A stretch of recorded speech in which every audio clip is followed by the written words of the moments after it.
pencurian. Nah, kalau misalnya kita berbicara soal maling, biasanya dia akan menggondol 1-2 barang yang berharga. Bisa itu dia menggasak emas, bisa dia menggasak motor, apapun, ataupun misalnya alat elektronik maupun barang-barang berharga di rumah. Tapi yang ini out of the box, di mana si maling mengangkut semuanya, literally semua isi rumah. Sampai ubin-ubin, kabel, kusen, trali besi itu nggak kepikiran loh. Iya, dia bisa banget dia. Bisnis mindsetnya jalan. Aduh, gimana caranya ngangkutnya, kan itu PR banget loh. Betul. Itu banyak. Dan ini bahkan kerugiannya mencapai 1 miliar rupiah. Nah, bagaimana si maling ini mengangkut semua isi rumah? Kita lihat bareng-bareng.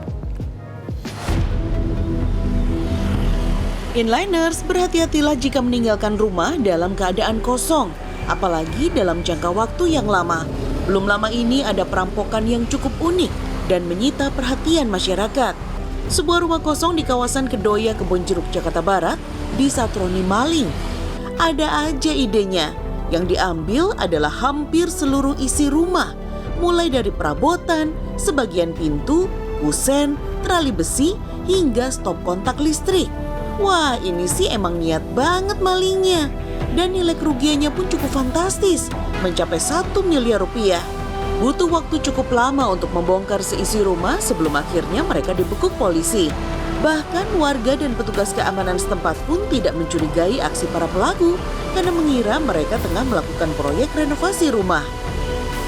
Dari hasil pemeriksaan, mereka mengaku hanya disuruh oleh seseorang untuk membongkar rumah dengan upah Rp125.000 setiap harinya. Kita datang ke TKP, mereka masih ada di sini yang 3 orang, ya, berikut mobil pickup isinya kayu, ya, bekas kusen. Kemudian setelah di polsek kita tanya mereka atas suruhan siapa. Mereka mengaku disuruh ND. ND kita ambil di rumahnya. ND ini dapat dari siapa? Dari S. S kita ambil juga. Nah, terakhir S kita tanya dari siapa? Dari inisial A yang masih kita kejar. Kelima pekerja ini masih berstatus sebagai saksi lantaran dari hasil pemeriksaan sementara, mereka tidak tahu menahu soal status kepemilikan rumah. Polisi juga telah memeriksa 3 ahli waris yang menyatakan tidak menyewakan rumah setelah ditinggalkan kosong selama beberapa tahun. Si A mengaku sebagai orang kepercayaan pemilik rumah. Saat dikonfirmasi oleh polisi, 3 orang ahli waris menyatakan tidak mengenal A.